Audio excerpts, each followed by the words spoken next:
Allez, bonjour à tous, chers camarades. Nous nous retrouvons aujourd'hui pour un concept totalement inédit. Et oui, c'est probablement la première fois que vous voyez ça sur YouTube. Il s'agit d'un unboxing.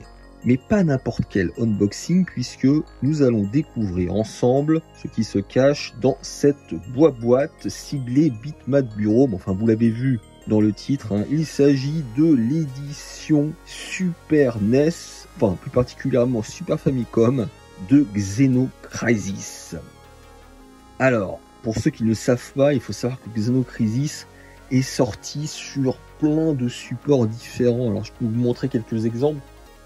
Notamment, alors il y avait la version Nintendo 64, qui était pour moi la dernière en tout cas.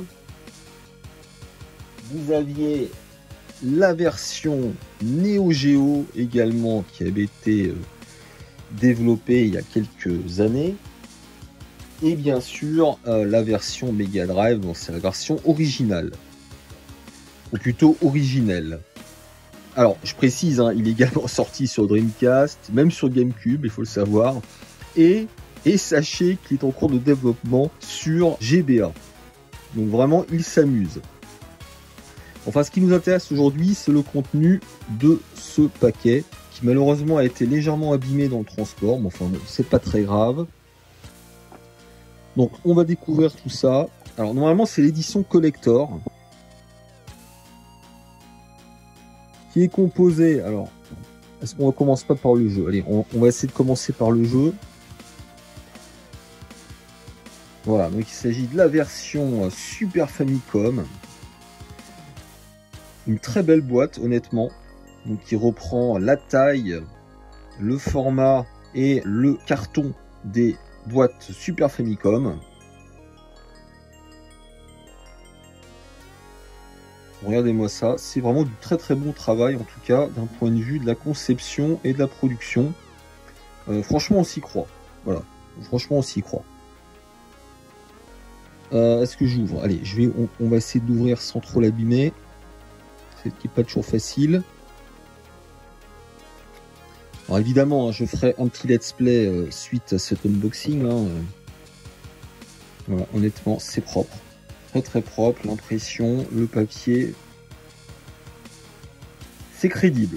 Voilà, on se croirait face à un jeu Super Famicom original sous licence Nintendo.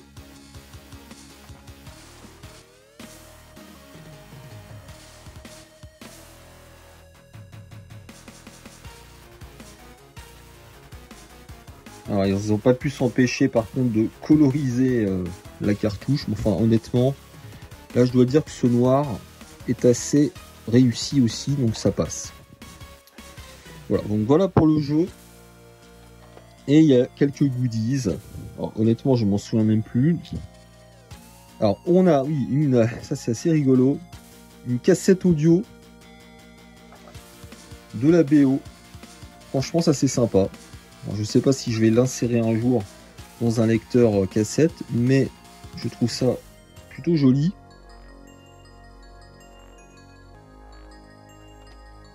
Voilà, qu'est-ce qu'on a d'autre? Bon, après, c'est vraiment les trucs habituels, hein, des cartes postales. Bon, ça, je crois que j'avais déjà eu ça pour les versions Mega Drive et Neo Geo. Un sticker, plutôt des stickers, et puis là, ça va être les posters, c'est ça, oui. Voilà, donc c'est plutôt, ouais, c'est plutôt quali, hein, honnêtement, de ce point de vue-là, j'ai pas à me plaindre. Ça fait le taf. Voilà pour donc cette édition collector de Xenocrisis sur Super NES. Bon, écoutez, de toute façon j'ai déjà testé le jeu plusieurs fois, donc je vais pas vous faire une introduction précise sur les origines et ce que représente ce titre aujourd'hui. Je vous propose de passer directement au let's play pour voir ce que cette version Super Famicom a dans le ventre. À tout de suite.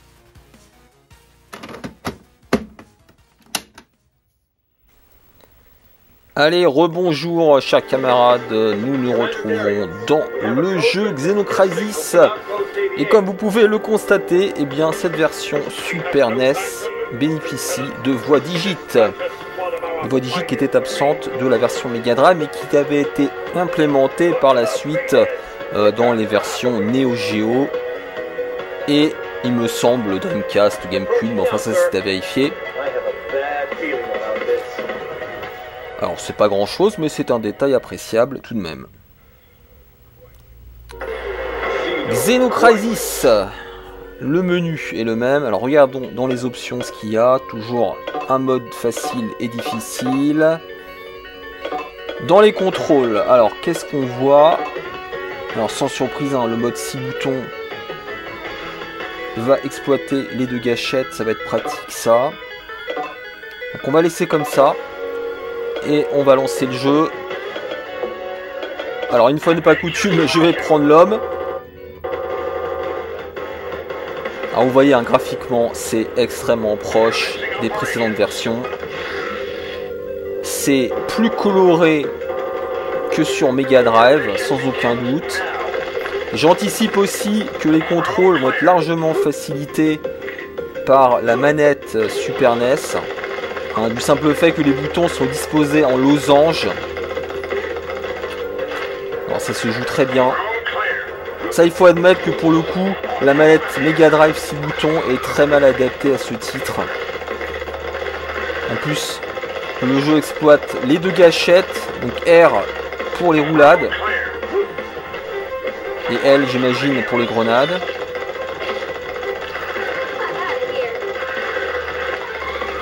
Donc ça, c'est quand même un bon argument hein, pour cette version Super NES, c'est la manette.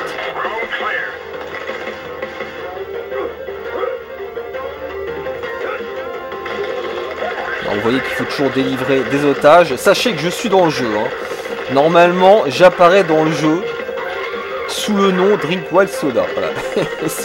si vous me délivrez, eh bien, vous penserez à moi.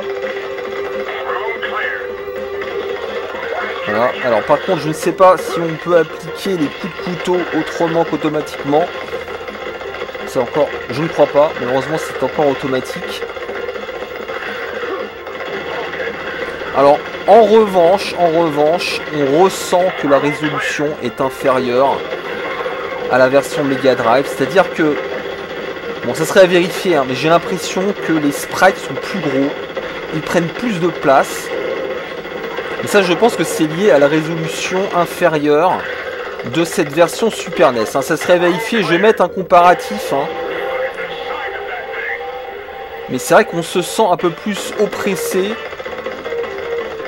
Comme si on avait moins d'espace en fait, c'est assez marrant. Allez, le boss, toujours aussi magnifique. Franchement, c'est impressionnant d'un point de vue technique. Allez, on va essayer de ne pas perdre de vie là. Hop. Sachant que là, je suis en mode difficile. Hein, donc, tous ceux qui connaissent le jeu savent qu'il n'est pas facile. Là, ça va, j'ai pas trop encore perdu. Non, ça se joue très bien. Alors honnêtement, la valeur ajoutée de la manette Super NES pour ce titre, mais tout comme la manette Nintendo 64, qui était également très bien adaptée à Xenocrisis pour les mêmes raisons. Pour cette disposition en losange des 4 boutons. Allez, on va booster en priorité la puissance et la santé. Il reste un petit peu encore pour la vitesse. Allez, zone 2 complexe. Non, franchement, pas de surprise. Hein. C'est une excellente... C'est un excellent portage sur Super NES. Mais malheureusement, ce n'est probablement, et même certainement, qu'un simple portage, sans ajout. Moi, c'est mon plus gros regret, en fait, avec ces multiples éditions de Xenocrisis. Bah, c'est que chacune d'entre elles n'apporte rien par rapport aux précédentes. Alors... Je sais, on va me dire, oui, tant mieux quelque part, parce que tous les joueurs sont logés à la même enseigne, quelle que soit leur console. Mais ça pourrait justifier, du coup, de reprendre ces versions. Je ne sais pas, il pourrait y avoir des personnages exclusifs, il pourrait y avoir des stages exclusifs, il pourrait y avoir des modes exclusifs, je ne sais pas. C'est dommage. C'est dommage qu'ils...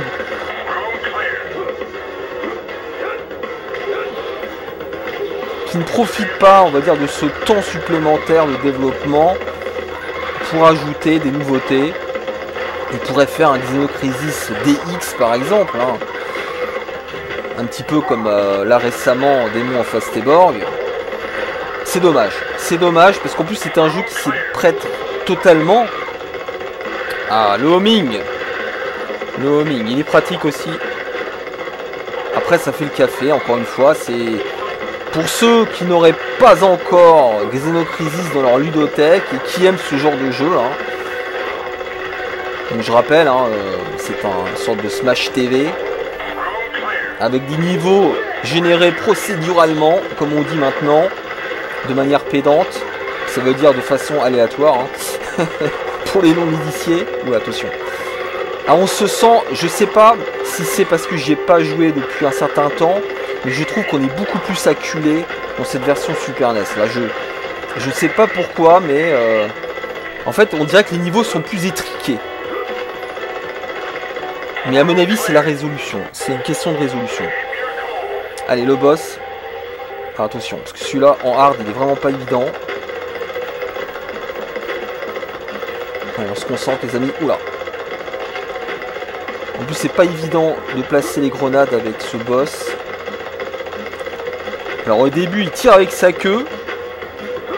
Et ensuite, peut-être vers la moitié de sa barre de vie, il va tirer vers l'avant, depuis l'avant. Et là, ça va devenir compliqué. Alors, fort heureusement, hein, vous bénéficiez de frames d'invincibilité avec la roulade. Hein. Sinon, ce serait ingérable, hein, franchement, faut le dire. Oula. Ouh, c'est... Allez, c'est presque fini, là. Ça va. Je me suis bien démerdé, là. Bon, de toute façon, Xenocrisis, hein, vous le savez, hein, c'est un jeu que j'aime énormément, donc quelles que soient les versions, j'y prendrai du plaisir. Et c'est vrai qu'il y a un côté amusant aussi de voir les spécificités de chacune des consoles. Là, on voit que ça se joue surtout sur la résolution, quoi. On voit que la résolution n'est pas la même. Par contre, le jeu est coloré. Il est joli, sans aucun doute. Ça rame pas du tout. Alors je ne sais pas, moi j'avais lu qu'il y avait une puce additionnelle dans cette version Super NES. Je ne sais pas, j'ai pas revérifié depuis, mais il me semble qu'il y a une puce additionnelle, ce qui fait qu'il ne sera jamais disponible sous forme de ROM, malheureusement. En tout cas, c'est ce que les développeurs ont prétendu. Mais c'est vrai que qu'est-ce que serait la Super NES sans puce additionnelle? Peut-être pas grand chose, hein. Ah, je veux pas troller, mais bon. Alors attention, ce stage, c'est un enfer. C'est l'un des stages les plus durs, si ce n'est le plus dur pour moi. Déjà parce qu'il est long. Il est extrêmement long et la difficulté monte d'un cran. Oh, regardez ça là. Regardez-moi ça comme on est acculé. C'est de l'aléatoire pur, hein, Xenocrisis, hein, il faut le répéter, donc c'est du skill. Hein. Là, il n'y a pas de par cœur possible. Vous êtes seul face à des ennemis qui apparaissent de façon aléatoire, qui vous attaquent jamais de la même façon. Merde. Bon, après, il y a un apprentissage, bien sûr, avec les contrôles. Mais on va dire que la courbe d'apprentissage ne réside uniquement que dans les contrôles et le gameplay. Alors attendez, j'essaie de me concentrer les amis parce que j'aimerais au moins passer ce niveau là, ça pourrait être sympa. Alors évidemment vous avez des continus, mais comme ceux qui connaissent le jeu le savent, on n'accède pas à la vraie fin si on utilise des continus. Voilà, ce qui est...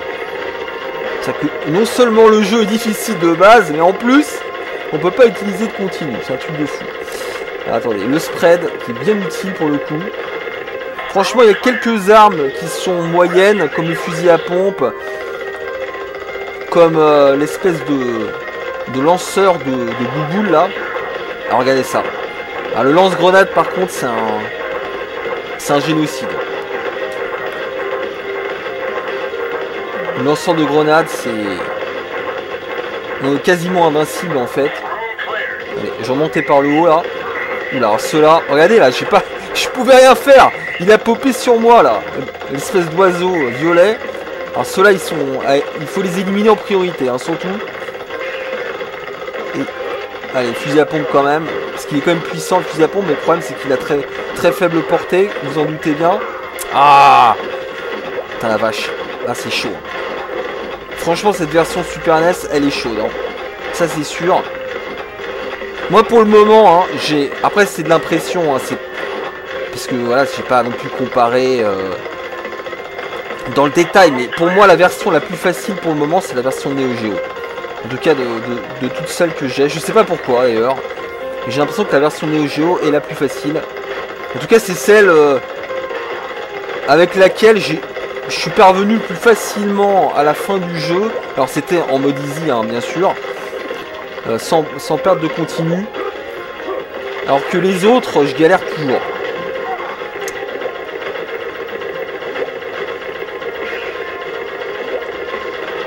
En tout cas, une chose est sûre avec cette version Super NES, c'est que le nombre de sprites affichés à l'écran est au moins équivalent, à mon avis, à celle de la version Mega Drive. Hein, parce qu'il y a quand même beaucoup de sprites à l'écran.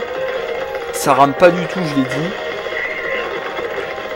Donc non, d'un point de vue technique, c'est extrêmement propre. Ah vache.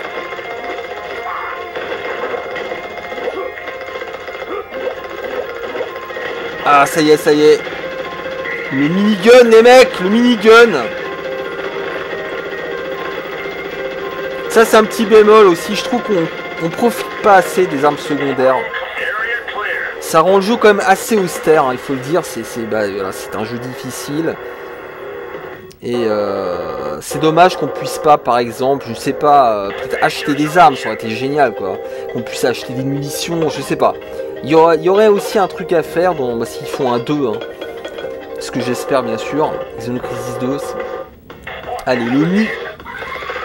Alors, évidemment, on reconnaît plein d'influences. Hein. Il y a du Resident Evil. Il y a du Alien. Il y a même du Miyazaki, hein, comme je disais dans mon test, avec le stage suivant, vous allez voir, c'est vraiment des environnements très organiques. C'est un patchwork d'influence, mais le résultat est à la hauteur. Oh la vache. Ah, je les trouve hyper agressifs les ennemis en fait. Je sais pas, ça se trouve, j'ai oublié en fait le jeu. Mais je les trouve hyper agressifs en fait. Et très vifs. Très rapides, vous voyez.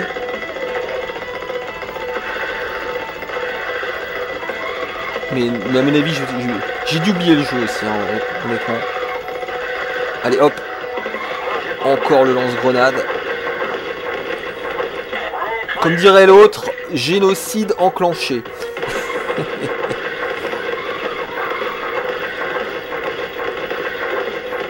Ah, la sensation d'impact. Alors, oui, j'ai pas parlé des musiques, c'est vrai, c'est important. Elles sont identiques, hein, franchement. Là, je vois pas de différence non plus. On retrouve les excellentes musiques de la version Mega Drive. Là honnêtement je vois pas de différence. Mais par contre, comme je l'ai dit, il y a des voix digites en plus.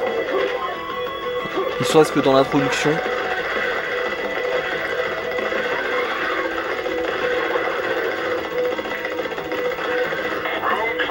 Allez, je progresse bien là, finalement ça va.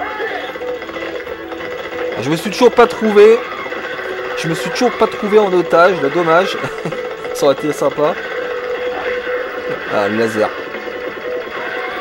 C'est là qu'on voit que le jeu est beaucoup plus facile quand on change d'arme. En fait, c'est la mitrailleuse de base qui rend le jeu difficile, mais si vous jouez avec la mitrailleuse, et si vous jouez par exemple avec le minigun ou le laser, vous voyez la différence. Là, c'est un massacre. Vous éliminez immédiatement les ennemis. Et vous vous retrouvez jamais à QA. Oula. Encore le laser. Bon, ça va, j'ai de la chance là. Donc là, il fallait récupérer toutes les cartes d'accès. ça a obligé le joueur à visiter l'intégralité des stages, parce que il y a quelques stages, notamment le précédent, où vous n'êtes pas obligé de visiter tous les niveaux, toutes les zones plutôt, mais là vous êtes obligé. Le fusil à pompe. Le fusil à pompe, ça fait le ménage quand même, il faut le dire. Grâce à sa portée. Hop.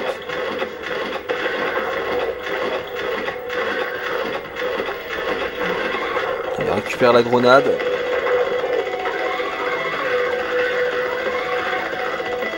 Les grenades sont pas évidentes à utiliser dans le feu de l'action, je trouve. Pas toujours évident. Ouh. Ah la vache, là j'avais plus de munitions.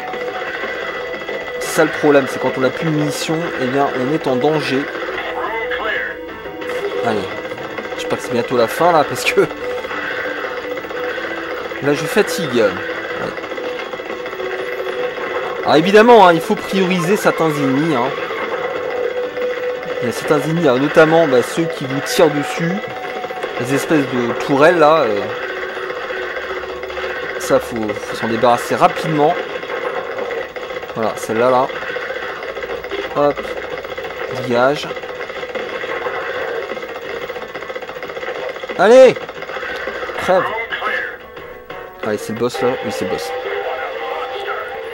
Un petit clin d'œil à Cthulhu. Allez. C'est pas le boss le plus dur, celui-là, je trouve. Généralement il ne me pose pas trop de problèmes. Il est juste un peu long. Il a plusieurs phases. Ça va s'accélérer, je vous rassure. Attention. Donc là il va lancer ces petits sidekicks là. Ces espèces de petits virus là. Il vaut mieux s'en débarrasser parce que il faut pas qu'il pollue trop l'écran. Allez. Phase 3, ça s'accélère, vous voyez là. Les tirs deviennent... La fréquence des tirs augmente.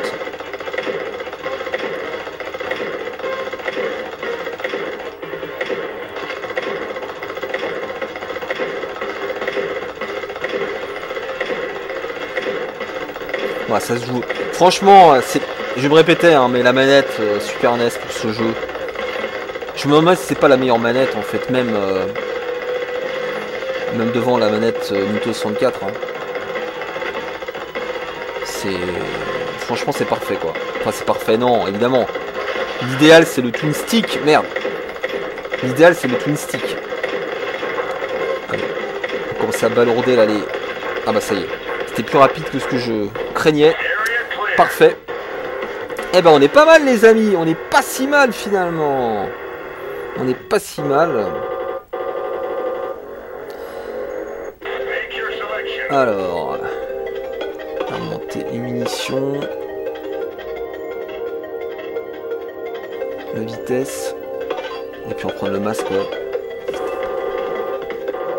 Parce que dans ce stage là, il y a pas mal d'ennemis qui vous balancent des gaz. Si vous voyez ce que je veux dire. Ah bah tiens, nouveauté, regardez-moi. Alors, sauf si j'avais oublié. Mais on a de la pluie. Alors ça, il me semble que c'est nouveau. Alors il y aurait quand même une exclusivité de cette version Super NES. C'est les effets de pluie. Ah, mais pas mal. Ah, c'est mieux que rien. Alors sauf si je me trompe, mais perso, ça me dit rien.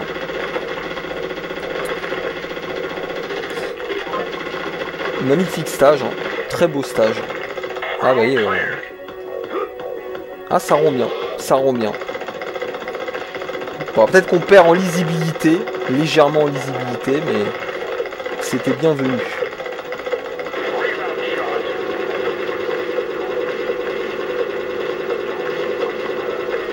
Allez. Un stage qui est pas évident non plus celui-là. Là, notamment à cause de ces ennemis dont je parlais, et puis là ceux qui rebondissent aussi là.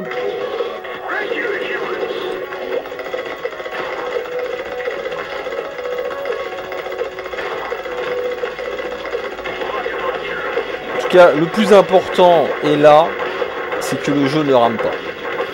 Parce que pour un jeu comme ça, c'est fatal. Hein.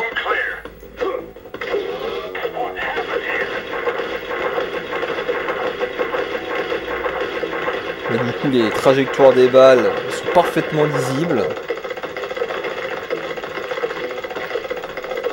Hop.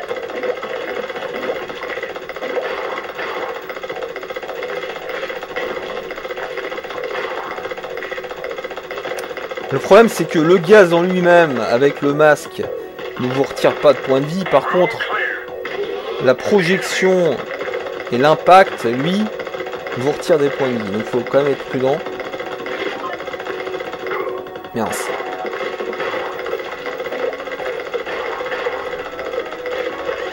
Ah mince, l'abruti! J'ai pas vu la mine. Enfin, si, je l'avais vu, mais je pensais pas marcher dessus. Voilà. On va essayer de récupérer.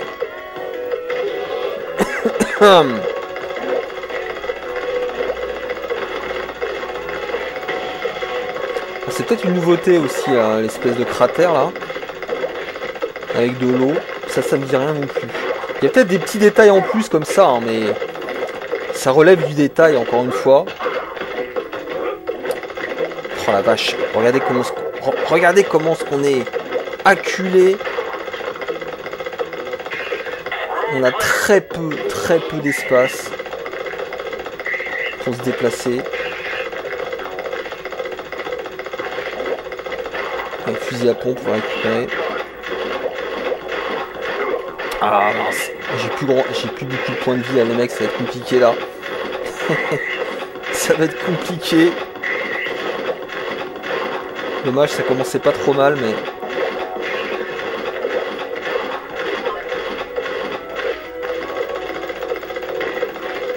si vous pouvez me donner une petite santé, ce serait sympa. Parce que là, je crois que j'ai plus qu'un point de vie, hein, si je dis pas de bêtises là. C'est compliqué là. Ah, je suis tombé pile dessus. Eh ben les amis, de toute façon, on va s'arrêter là. Je ne vais pas continuer car non, je ne prendrai pas la petite pilule bleue qui signerait mon arrêt de mort. Ah, petite voix digite supplémentaire aussi, ça me dit rien ça. Eh ben les amis, très bonne version Super NES, il n'y a pas de souci. Donc n'hésitez pas, si vous aimez le genre, si vous avez une Super NES, et si vous ne l'avez pas encore, à vous procurer Xenocrisis. Allez, ciao.